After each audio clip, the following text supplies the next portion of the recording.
वृंदावनेश्वरी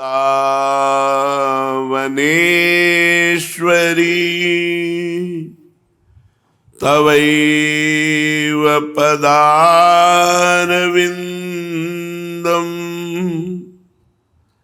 प्रेमामृतैकमकरन्द रसौघपूर्णम्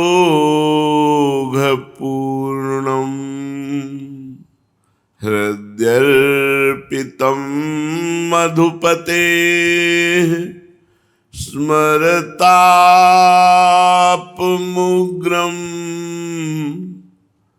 निर्वापयत् परम शीतलमाश्रयामि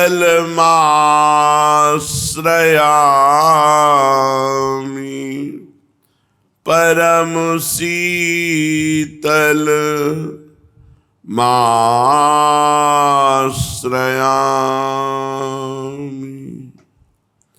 परम सच्चिदानंद घन प्रेमानंद स्वरूप नवनिभृत निकुंज महामहिम परम पावन श्री वृंदावन धाम, श्री वृंदावन धाम के लाडिले युगल सरकार प्राणाराध्य प्राण प्रिय श्री प्रिया प्रीतम जो समस्त सहचरी वृंद खग मृग पशु पंछी तरुलता श्री यमुना रस रानी रज रानी समस्त ब्रजवासी परिकर के चरणों में कोटिशाह प्रणाम कोटिशाह नमन।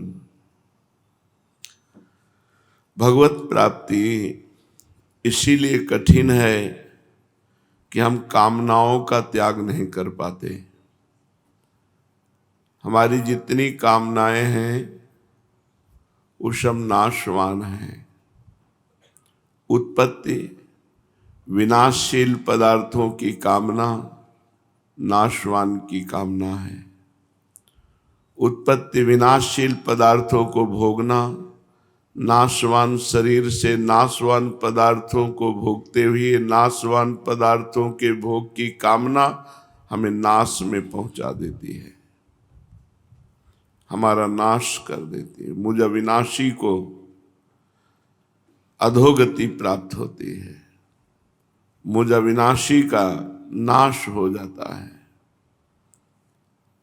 नाश ना होते हुए भी अनुभव होता है। मुझ अजन्मा का बार बार जन्म और मरण होता है इन्हीं कामनाओं के कारण। सारा संसार कामनाओं से बंधा हुआ है। ये हो जाए, ऐसा हो जाए, ऐसा हो जाए। कभी कभी लगता है कि क्या उपदेश करे, कोई उपदेश धारण करने वाला ही नहीं है, कोई बिरला ही उपदेश को धारण करने वाला है, नहीं तो सब कामनाओं में बंधे हुए हैं। और ये भगवत मार्ग कामनाओं के त्याग से पूर्ण होता है। संसारी आदमी इसमें प्रवेश करता है तो कामनाओं की पूर्ति को लेकर। कामनाएं सब संसार की होती, संसार सब जादू का तमाशा है, नाशवान है।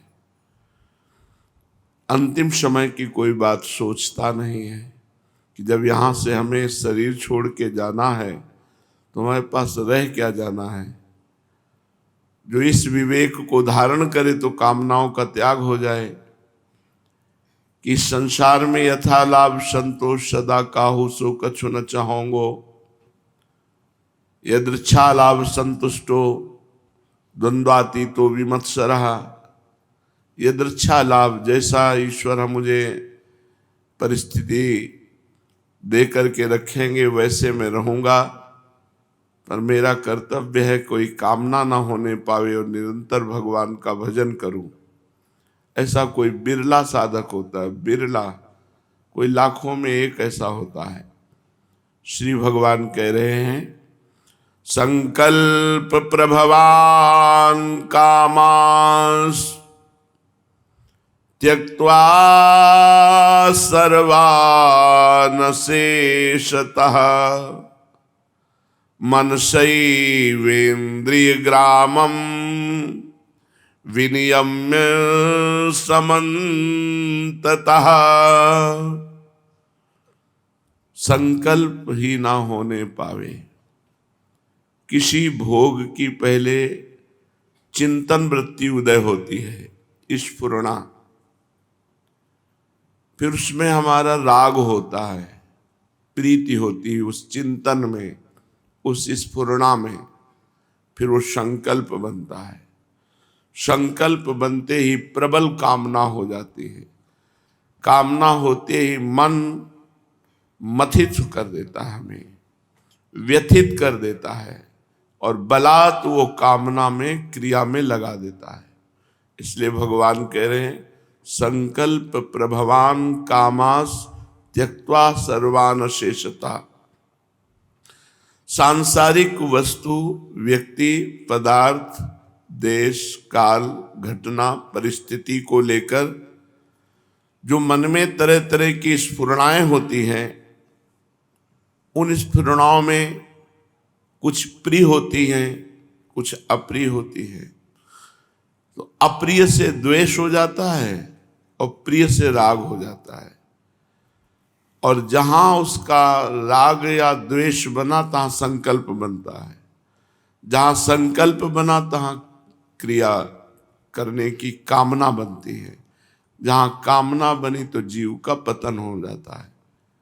जीव आनंद सिंधु भगवान की स्थिति प्राप्त करने के लिए जो मानव देह मिला है, वो वस्तु, व्यक्ति, स्थिति, परिस्थिति, घटना, देश, काल, पदार्थ, इनमें राग करके या द्वेष करके वो संकल्प कामना करके पतित हो जाता है। इसलिए भगवान कह रहे हैं संकल्प से उत्पन्न होने वाली संपूर्ण कामनाओं का सर्वथा त्याग करके, अशेषता, अशेषता माने सर्वथा कोई कामना नहीं। जोई जोई प्यारो करे सोई मोहि भावे।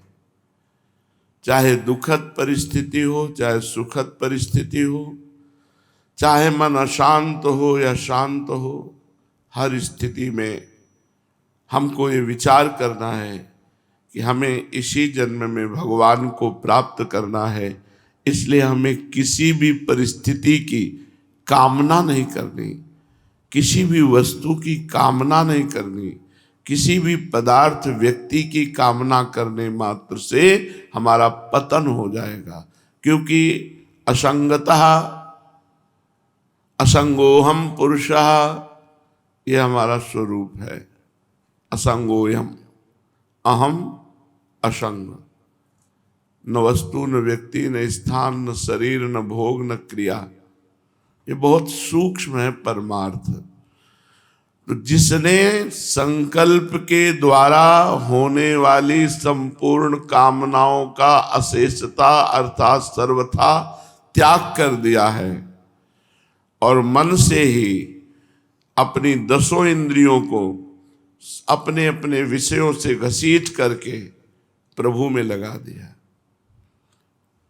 सनई सनई रूपर में बुद्ध्या धृति गृहीतया आत्म संस्थम मनः कृत्वा द किंचिदपि चिंतयेत्।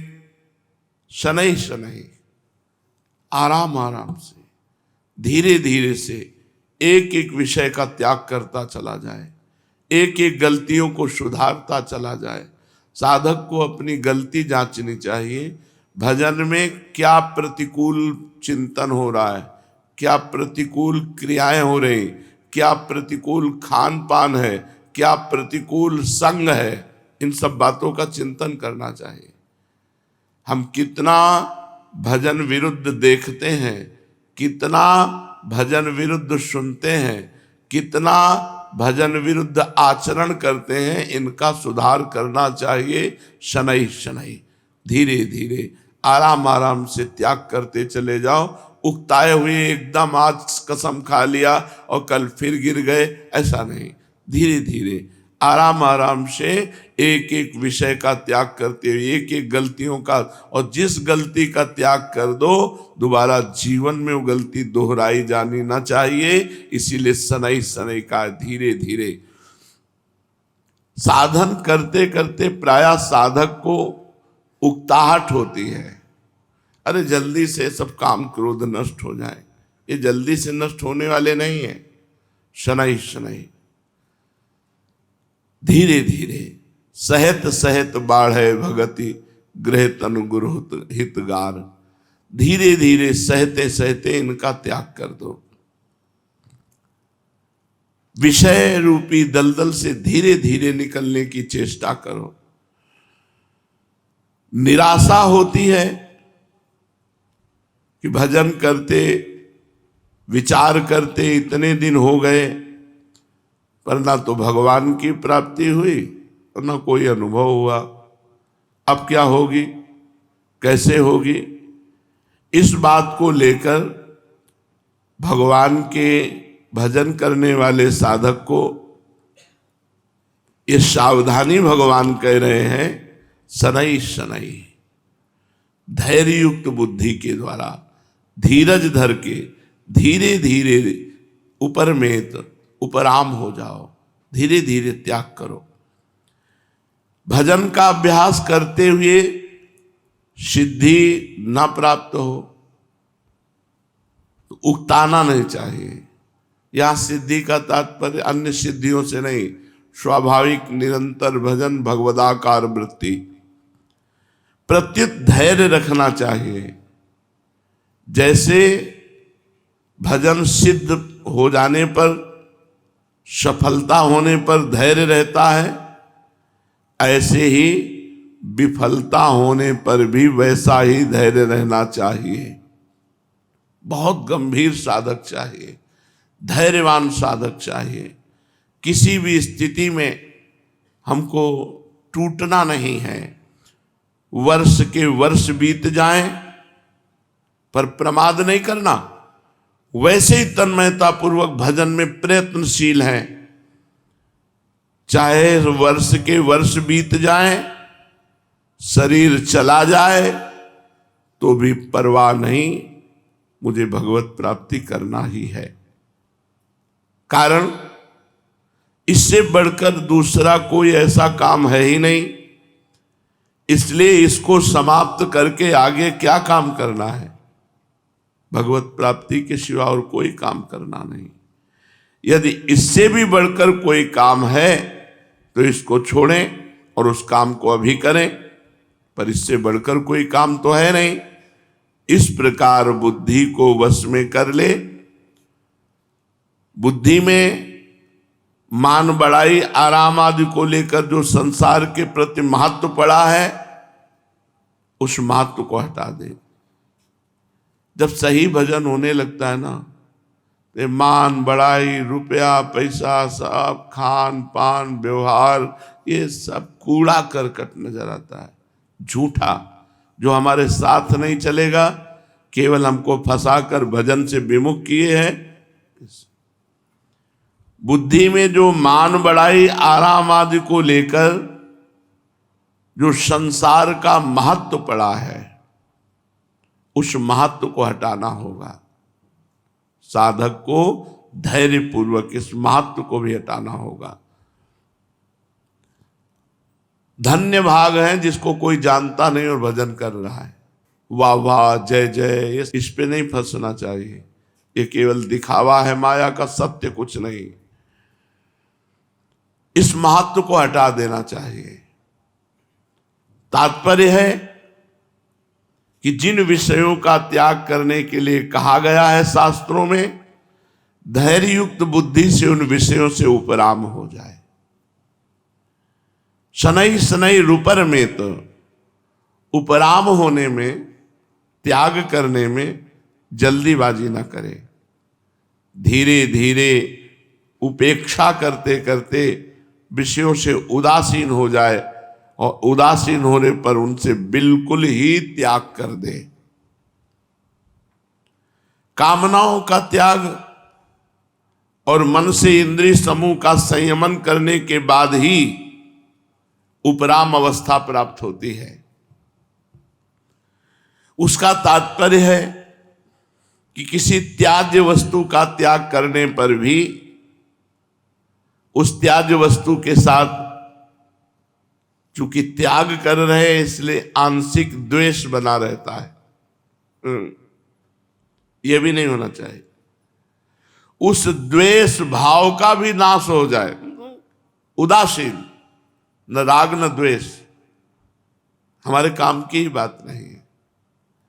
द्वेष पूर्वक त्याग टिकाऊ त्याग नहीं है।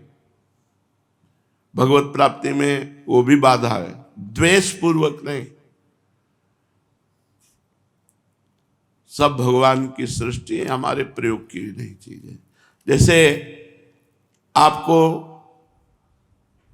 निषिद्ध भोजन, मांस आदि, इससे न राग है न द्वेष है, कोई मतलब है नहीं।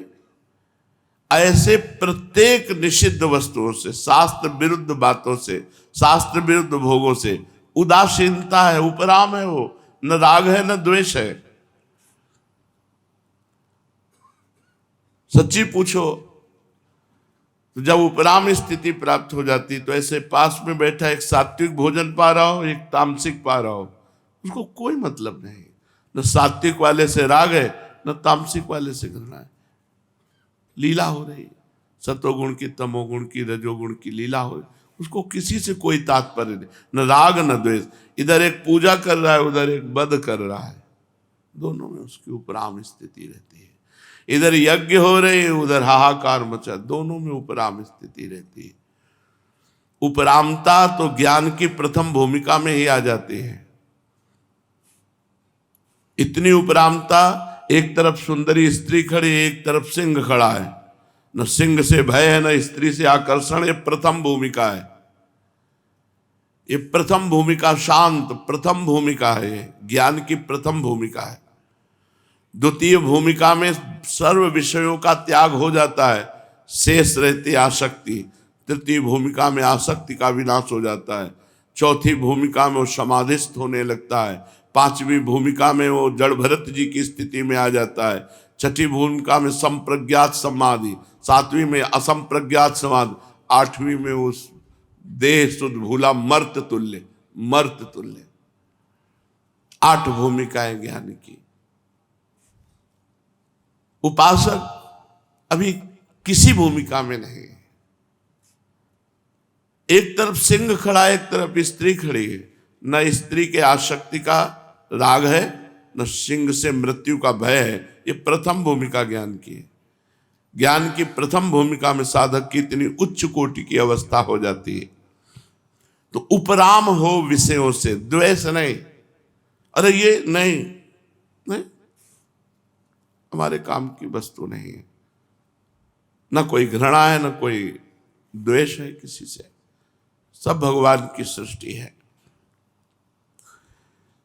तात्पर्य है कि किसी भी वस्तु, व्यक्ति, स्थान से न राग करे न द्वेष करे, उससे उपराम हो जाए। उदासीनता के बाद उपराम स्थिति आती है। यहां उपराम होने की बात इसलिए कही गई कि परमात्म तत्व मन के कब्जे में नहीं आता, क्योंकि मन प्रकृति का कार्य होने से जब प्रकृति को भी नहीं पकड़ सकता तो प्रकृति से अतीत परमात्मा को कैसे पकड़ सकता है। अर्थात परमात्मा का चिंतन करते करते मन परमात्मा को पकड़ ले, ये उसके हाथ की बात नहीं है।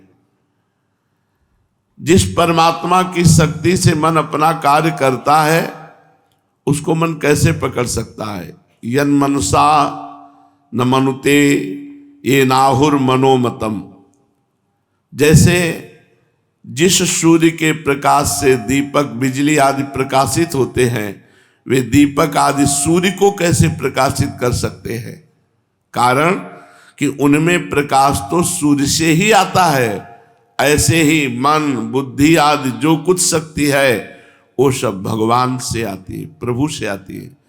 अतः वे मन, बुद्धि आदि उस प्रभु को नहीं पकड़ सकते। दूसरी बात है, संसार की तरफ चलने से मन ने सुख नहीं पाया, केवल दुख ही दुख पाया। अतः संसार के चिंतन से प्रयोजन नहीं रहा तो उपराम हो गया।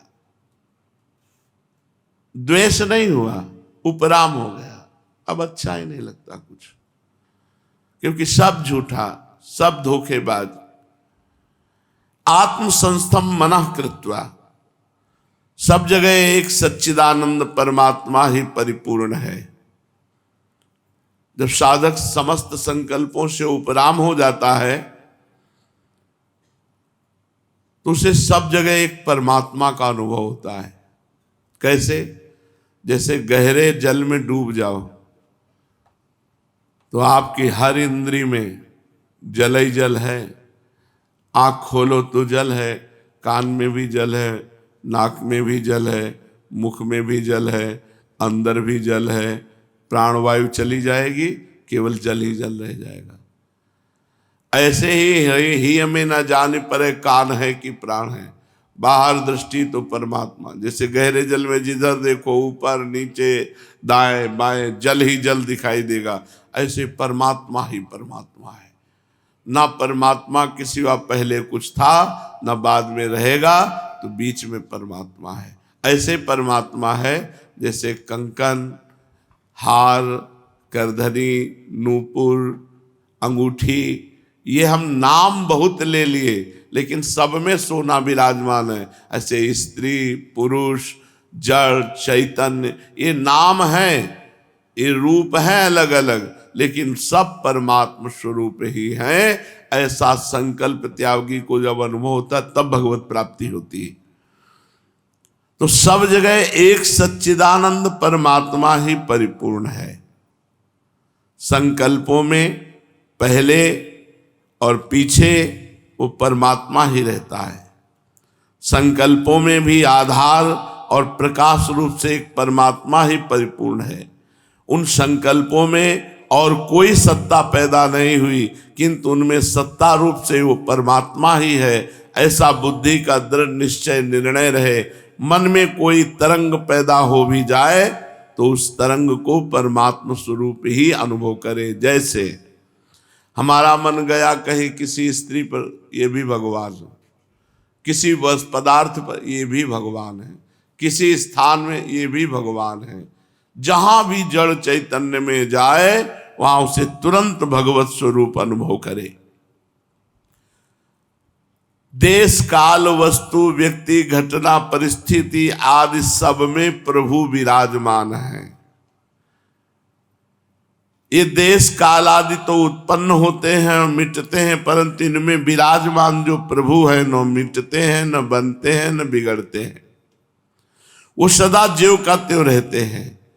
इसलिए धीरे धीरे अपनी बुद्धि को, जहां जहां बुद्धि जाए वहां श्री भगवान है, और बुद्धि को भगवत विरोधी विषयों से ना द्वेष करे, ना राग करे, उनसे उपराम हो जाए। आगे भगवान बता रहे हैं, न किंचे चिंतित, किंचित मात्र भी चिंतन अन्य न होने। बहुत सावधानी का, आप सच्ची मानो शांत एकदम रहने की स्थिति है। बस कुछ न बोलो, न देखो, न सुनो। वो कैसे तुम्हें बताएं? न किंचिदपि चिंतित, चुप, मूक, बस अचिंत परमात्मा के चिंतन में डूबना। ना स्थूल शरीर की क्रियाओं का चिंतन, होती है क्रियाएं, शौच गए, स्नान हुए, इनका कोई चिंतन थोड़ी हो रहा है, एक अभ्यास बस हो रहा है। चिंतन प्रभु का हो रहा है। ना सूक्ष्म शरीर का चिंतन, मन में क्या संकल्प, संकल्प विकल्प की जगह नहीं रह गई।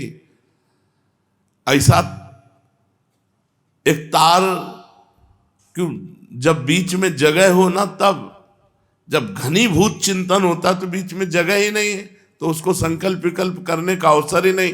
जब चिंतन नहीं तो स्फुरना नहीं, जब स्फुरना नहीं तो संकल्प नहीं, जब संकल्प नहीं तो कामना नहीं, कामना नहीं तो कोई क्रिया नहीं। अब जो क्रिया हो रही बिना कामना को, परमात्मा स्वरूप है। इंद्रियां भी शांत, मन भी शांत, देखते हुए देखा नहीं, सुनते हुए सुना नहीं, बोलते हुए बोला नहीं। क्या समझोगे इसको? अब कैसे समझोगे इस स्थिति को?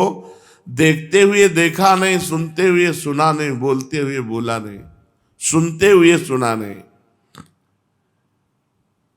जो बुलवाना था वो बुलवा दिया, जो दिखवाना था वो दिखा दिया, जो सुनवाना था वो सुना दिया, कोई मतलब नहीं उससे। ये निर्विकल्प समाधि है। उठते बैठते चलते फिरते बुद्धि का अहम से संबंध मिट गया। इसके लिए क्या करना है? बोले यतो यतो निश्चरति मनश्चंचलमस्थिरम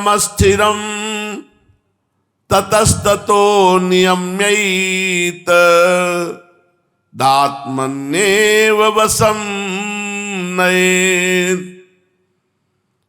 ये चंचल मन, अस्थिर मन जहां जहां जावे वहां वहां से हटा के इसको एक प्रभु में भली भांति लगाए,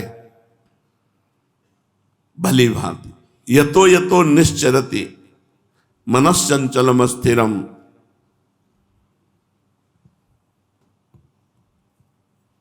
भगवान स्वयं बोल रहे हैं, साधक जो अपना लक्ष्य बनाया है, नाम जप, मंत्र जप, भगवत ध्यान, उससे में ये मन टिकता नहीं है, सबकी शिकायत रहती है, ठहरता नहीं है। इसलिए इसको अस्थिर कहा गया। अस्थिर माने चलायमान। ये मन तरह तरह के सांसारिक भोगों का, पदार्थों का, व्यक्तियों का, घटनाओं का, भूत की घटना, भविष्य की कल्पना, इसमें विचरण करता है। इसीलिए भगवान ने इसको कहा मनश्चंचल मस्थिरम। अस्थिर माने चलायमान और चंचल माने चलायमान, दोनों बातें एक ही। किसी बात को पुष्ट करने के लिए दो बार कहा। अस्थिरम ये स्थिर नहीं है, चंचलम ये चलायमान है। इसको चंचल कहा है। तात्पर्य यह है कि ये मन ना तो प्रभु में स्थिर होता है और न संसार में स्थिर होता, चलायमान है, यहां से वहां, वहां से वहां, वहां से वहां, बस इसको भागना है। इसलिए उपासक को चाहिए कि मन जहां जहां जाए, यतो यतो निश्चरति, जिस जिस कारण से जाए, जैसे जैसे जाए, जब जब जब जाए, इसको वहां वहां से, उस कारण से, वैसे वैसे, तब तब हटा करके इसको बार बार प्रभु में लगाना है। यही साधना है। जहां जहां मन जाए, जैसे जैसे जाए, वैसे वैसे तुरंत इसे हटाओ और प्रभु के नाम में लगाओ, प्रभु के मंत्र में लगाओ। अस्थिर और चंचल मन का नियमन करने में साधक को सावधानी रखनी, पूरे जीवन भर ढिलाई नहीं करनी। ढिलाई क्या करते हैं? जैसे मन कुछ सोच रहा है, अब नाम जब धीमा पड़ा, उसकी सोच में आप बह गए, नहीं। आपका इतना लक्ष्य नाम जप में दृढ़ होना चाहिए कि एक नाम जप के भीतर मन भागा, तुरंत उसे घसीट के वहीं ले आए। और ये लाना होता है, बस आप जान जाओ कि ये गया सो तुरंत आ जाएगा। इसको ऐसे लाना होता है। एक धुन नाम मंत्र की चलाओ, इसको भागने का अवसर मत दो। भाग रहा है, उपेक्षा कर दो, तुरंत जहां उपेक्षा किए वो आ जाएगा, तुरंत आ जाएगा। मन को प्रभु में लगाने का तात्पर्य है, ध्यान दीजिए, जब ये पता चला कि अब गया, सो वो आ जाएगा।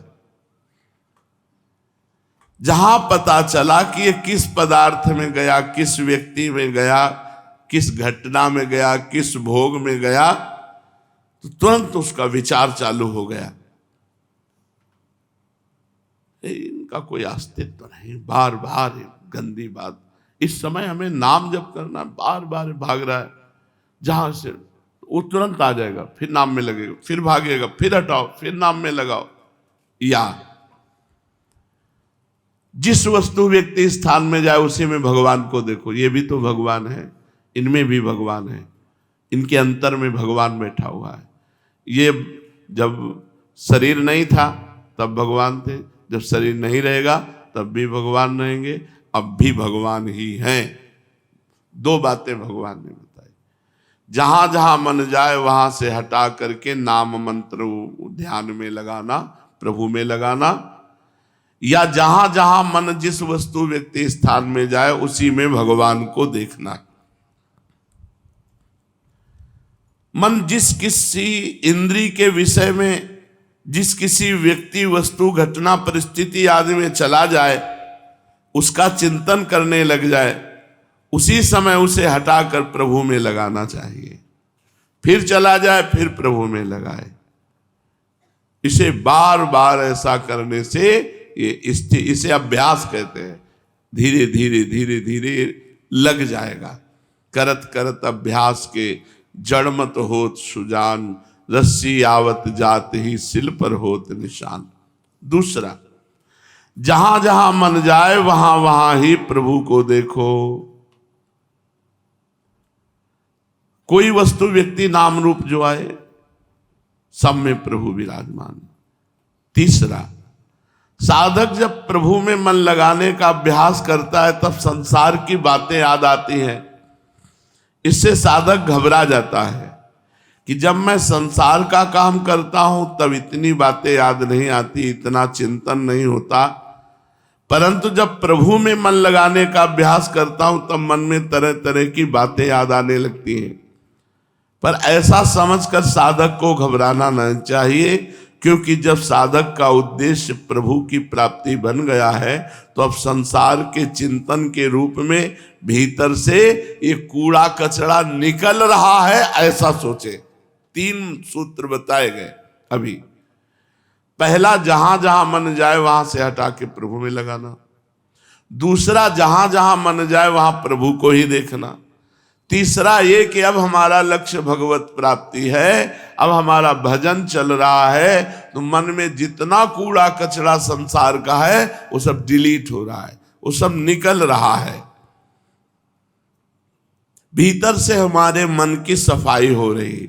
तात्पर्य कि सांसारिक कार्य करते समय ये मन संसार का कूड़ा कचरा बात चित्र ये सब समेटता है, और जब भजन करते हैं तो वही निकल निकल कर बाहर नष्ट होता है। चौथा, साधक को प्रभु का चिंतन करने में कठिनता इसलिए पड़ती है कि अपने को पहले सांसारिक मानता है। मैं गृहस्थ हूं, मैं पुरुष हूं, मैं स्त्री हूं, ये सब शरीर को लेके मानना सांसारिकता को मान्यता देना है। अतः संसार का चिंतन स्वतः होता है और उसे प्रभु का चिंतन जबरदस्ती करना पड़ता है।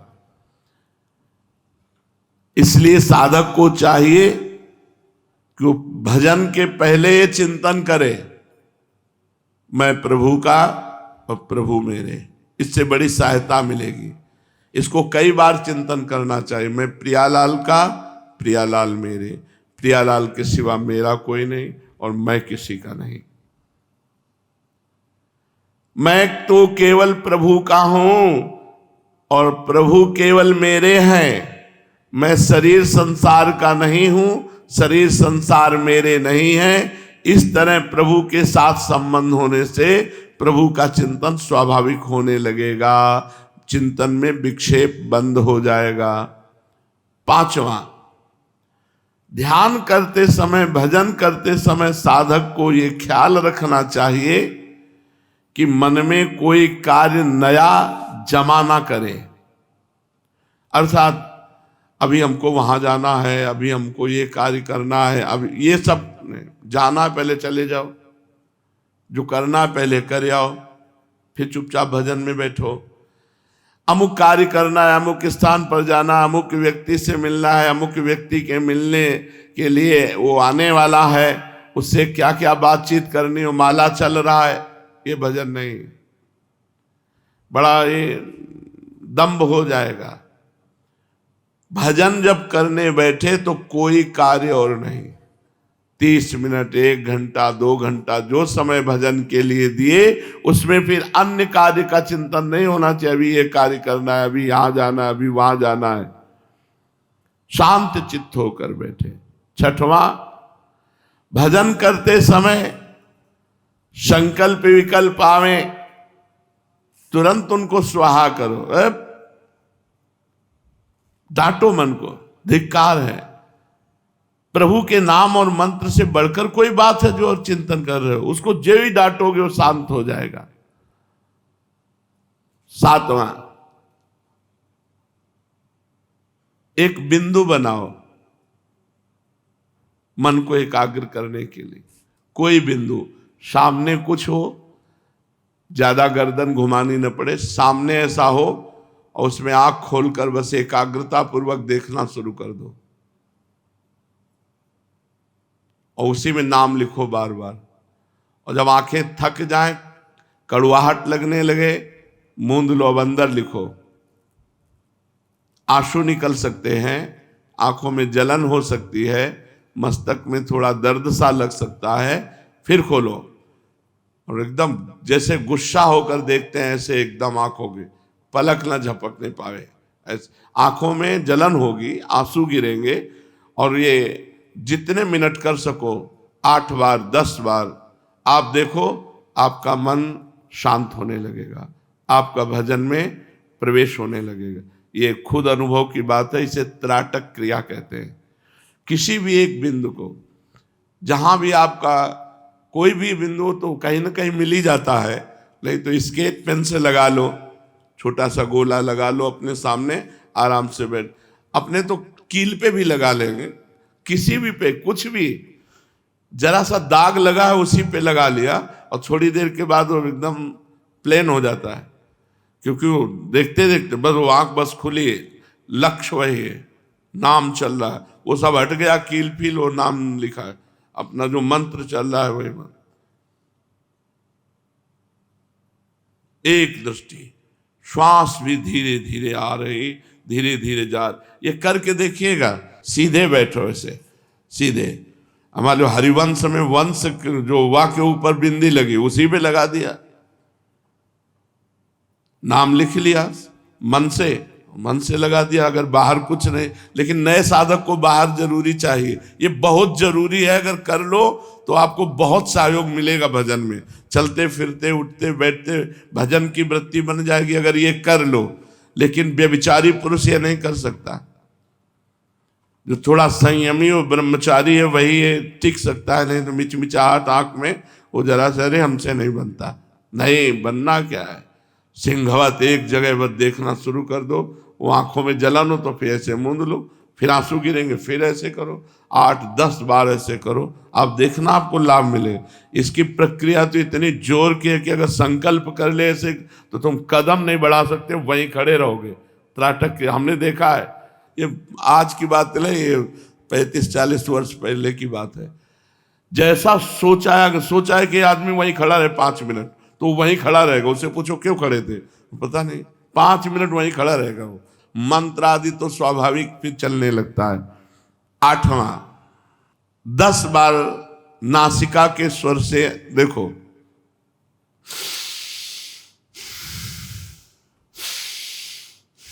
इसका प्रभाव है, ये कोई खिलवाड़ नहीं है। 10 बार आप कीजिए ऐसे, पूरी श्वास खींचिए, पूरी छोड़ दीजिए, पूरी श्वास खींचिए, ऐसे कुछ नहीं पकड़ना, खींचिए और 10 बार करने के बाद शांत हो जाइए और बस मंत्र जपने लगिए। इससे आपको सहयोग मिले। ये सब करना चाहिए। ये जो ही भजन के लिए बैठे तो सबसे पहले 10 बार श्वासें खींचे,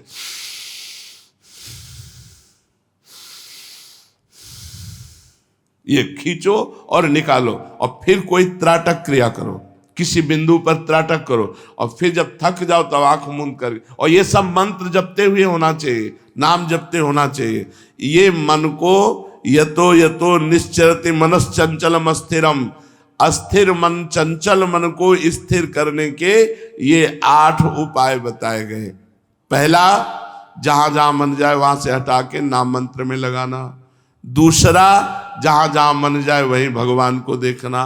तीसरा, मन का कूड़ा करकट सब डिलीट हो रहा है। चौथा, भगवान के चिंतन में इसलिए कठिनाई आ रही कि मैं संसार को अपना मानता हूं, मैं संसारी हूं, मैं गृहस्थ हूं, ऐसा मानता हूं। नहीं, मैं प्रियालाल का हूं, प्रियालाल मेरे हैं।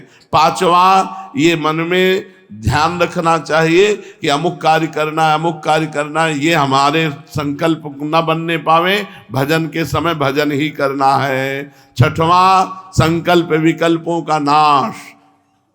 जो ही संकल्प विकल्प उठे, अरे सब नाशवान झंझट है, हटाओ, राधा राधा राधा राधा राधा। सातवां, एक बिंदु पर देखना। आठवां, श्वासों को 10 बार निकालना और छोड़ना। प्रशांत मनसं ह्रेनं योगिनं सुखमुत्तमं उपैति शांत रजसं ब्रह्मभूतमकल्मषं।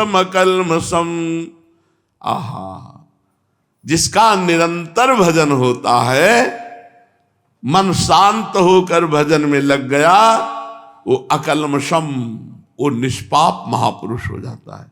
वो गंगा जी को भी स्पर्श करे तो गंगा जी पाप रहित हो जाए, ऐसा भजन का फल है। तीर्थी कुर्वन्ति तीर्थानि, वो जहां चरण रख दे तो तीर्थ बन जाए। ये कोई छोटी मोटी बात नहीं। जो सत्संग में सुनो उसे आचरण में उतारो, देखो तुम्हें आनंद की अनुभूति होगी। हम कहते हैं कि ज्यादा नहीं तो 10 मिनट पद्मासन में बैठना शुरू करो। 10 मिनट कितना होता है, चर्च बीत जाते हैं 10 मिनट।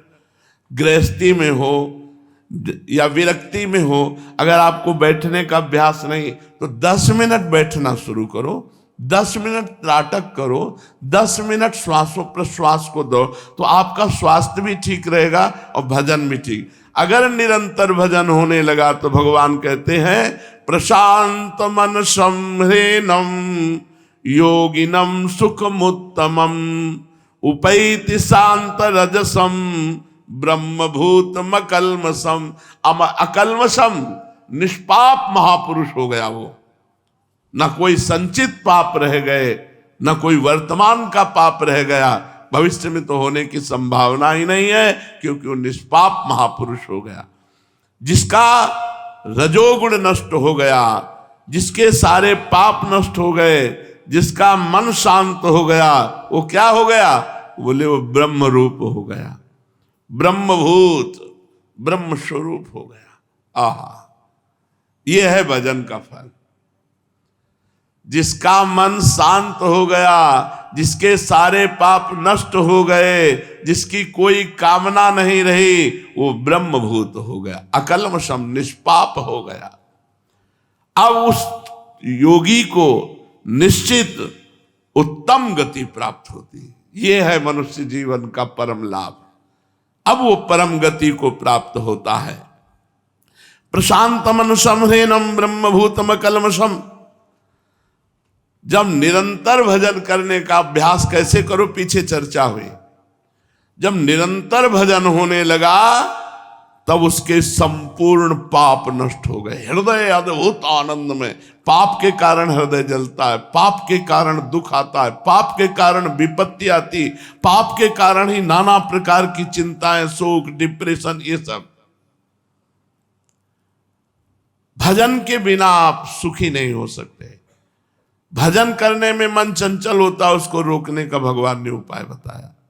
अब निरंतर भजन होने लगा, उसका परिणाम बता रहे कि संपूर्ण पाप नष्ट हो गए। पाप होते हैं तमोगुण से, रजोगुण से। तमोगुण अप्रकाश, अप्रवृत्ति, प्रमाद, निद्रा, ये सब नष्ट हो गए। अरे देव हो गया, भगवत स्वरूप। तभी तो कहा ब्रह्मभूत, साक्षात ब्रह्म स्वरूप हो गया वो। ऐसे योगी को अकल्मष कहा है, निष्पाप। रजोगुण, लोभ, प्रवृत्ति, नए नए कर्मों में लगना, अशांति, स्पृहा, ये सब नष्ट हो गए। तमोगुण, रजोगुण की वृत्तियां शांत होने से मन स्वाभाविक शांत हो गया। जिसकी प्रकृति संबंधी कोई भी संकल्प विकल्प की वृत्ति ही नहीं रही। क्या बात है! कोई संकल्प विकल्प के एक तार भजन, ये ऐसा बड़ा कठिन नहीं है। अभ्यास करो, ये जो आज चर्चा सुन रहे हो इसका अभ्यास करो, फिर देखो आप बताना कैसा। ये खुद अनुभव की हुई बात है, खुद की हुई बात है। स्वाभाविक शांत मन वाले योगी को प्रशांत मनसा, अब उसे शांत नहीं करना पड़ता, मन शांत है, तभी उसमें कोई स्फुरणा नहीं उठ रही, कोई संकल्प नहीं बन रहा। तो किसी क्रिया होते हुए भी किसी क्रिया की अहम बुद्धि नहीं होती, मैंने किया। जब तक मन को अपना मान करके, अपना मान, आपने मन को अपना माना, इसकी पहचान मन कह रहा है ये ज्ञानेंद्रिय के साथ, नेत्रेंद्रिय के साथ ये देखना है। आपने कहा कि मुझे देखना है, तो आपने मन में तदात्म कर लिया है, आपने अभी मन को अपना माना हुआ है। मैं अभी बिल्कुल कूड़ा करकट है, अभी कोई साधना नहीं।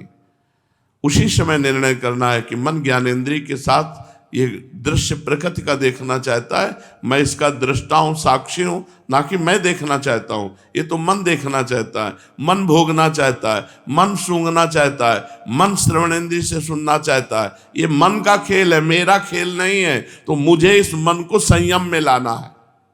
अब वो मन से अपने को हटाए हुए हैं, लाखों में सब मन में ही गिरे हुए हैं, मन में ही अपने को अपना माने हुए हैं। जो मन कहे वही मेरी चाह, जो मन खाना चाहता हूं मैं खाना चाहता हूं, जो मन देखना चाहता हूं मैं देखना चाहता हूं, जो मन सुनना चाहता हूं मैं सुनना चाहता हूं, जो मन भोगना चाहता हूं मैं भोगना चाहता हूं।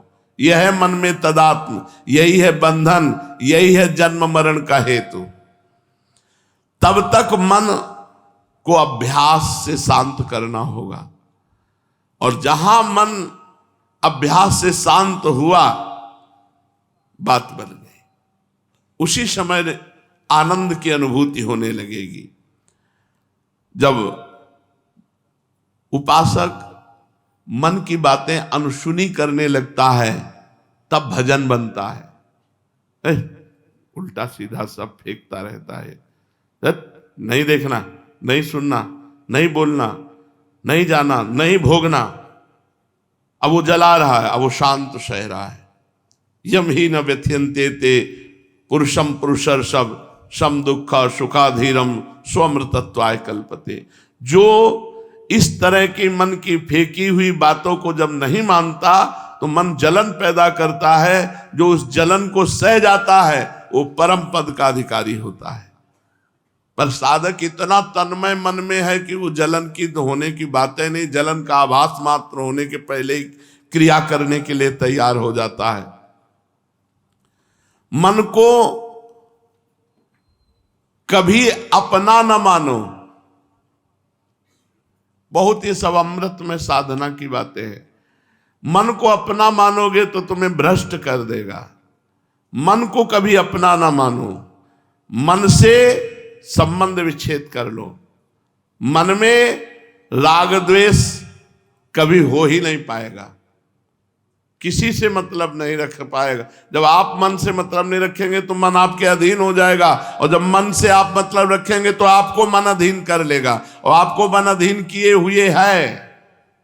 मन से संबंध हटाओ, प्रभु से संबंध जोड़ो। युञ्जन्नेवं तत्सदात्मानं योगी विगत कल्मषः। आहा, सुखेन ब्रह्म संस्पर्श मत्यंतम सुखमश्नुते। इस प्रकार अपने आप को सदा प्रभु में लगाता हुआ विगत कल्मषः, पूर्ण पाप रहित हुआ, पूर्ण पाप रहित। जैसे जैसे आपके पाप नष्ट होते जाएंगे वैसे वैसे आनंद आने लगेगा, भगवान की मधुर झांकी आपके सामने आने लगेगी। विगत कल्मषः, पाप रहित हुआ साधक सुखेन ब्रह्म संस्पर्शम अत्यंतम सुख अश्नुते, सुखपूर्वक ब्रह्म प्राप्ति कर लेता है। अब आत्यांतिक सुख में डूबा रात दिन, कोई चिंतन नहीं, आत्यंतिक सुख में डूबा। युंजन एवं सदात्मानम योगी विगत कलमशा। जब प्रयास किया, मेहनत की है, बार बार मन को संसार से हटाकर परमात्मा में लगाने के जो 8 उपाय बताए गए, उसने प्रयास किया। अब अभ्यास सफल हुआ, अभ्यास सफल हुआ। अब बिना प्रयास के भजन हो रहा है। जब भजन चलता है ना, तब कुछ अच्छा नहीं लगता, कुछ अच्छा नहीं लगता। यही लगता है कि बस ये जो एक तार चल रहा है, बस यही चलता रहे। अपने स्वरूप में दृढ़ कर देता है भजन। अपना जो स्वरूप भगवत स्वरूप है, ये प्रकाशित होने लगता है, स्वयं प्रकाशित होता है। इस अभ्यास से वो योगी अहमता ममता रहित हो जाता है, और अहमता ममता से ही सारे पाप होते, इसलिए अब आगे कोई पाप होगा नहीं। भजन चल रहा है, इसलिए सारे पाप नष्ट हो गए। भगवान कह रहे युंजन एवं, युंजन एवं अर्थात परमात्मा के ध्यान में लगा हुआ, भगवान के ध्यान में लगा हुआ, प्रभु के ध्यान में लगा हुआ, वो निष्पाप सुख पूर्वक ब्रह्म प्राप्त हो गया, भगवत प्राप्त हो गया। उसे कुछ करना नहीं पड़ा, निरंतर भजन के प्रभाव से वो भगवत प्राप्त हो गया। ब्रह्म से अभिन्नता ज्ञान मार्ग, और भक्ति में दासत्व से तन्मयता। तन्मयता, ब्रह्म नहीं, माया नहीं, नहीं जीव नहीं काल, अपनी सुधि ना रही, एक रहो नंदलाल। उसमें एक को हम ब्रह्म, इसमें एक नंदलाल। मैं की विस्मृति, उसमें तू की विस्मृति। वो मैं में स्थित, ये तू में, परमात्मा में स्थित। सुख पूर्वक भगवत प्राप्ति हो गई। जिस सुख के अनुभव करने वाला फिर बचता है नहीं। मैं सुख भोग रहा हूं नहीं, केवल सुख ही सुख, आनंद ही आनंद, अत्यंतिक सुख, एकांतिक सुख, ये भगवत मार्ग में प्राप्त होता है। अत्यंत अक्षय सुख।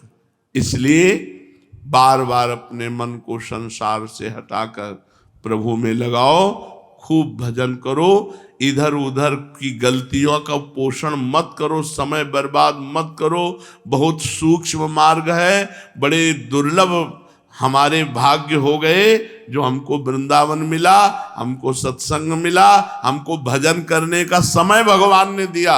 इसलिए दांती पीस करके नियम लो, भजन के सिवा हम और कुछ नहीं करेंगे, कभी कोई गलती नहीं करेंगे, कभी कोई पाप नहीं करेंगे। और जहां मन पाप, तो उस समय मन से अलग हट जाओ, मन से अलग हट करके निरंतर भजन करो। इसी जन्म में सुखपूर्वक भगवत प्राप्ति करो। शेष चर्चा आगे। श्री राधा वल्लभ।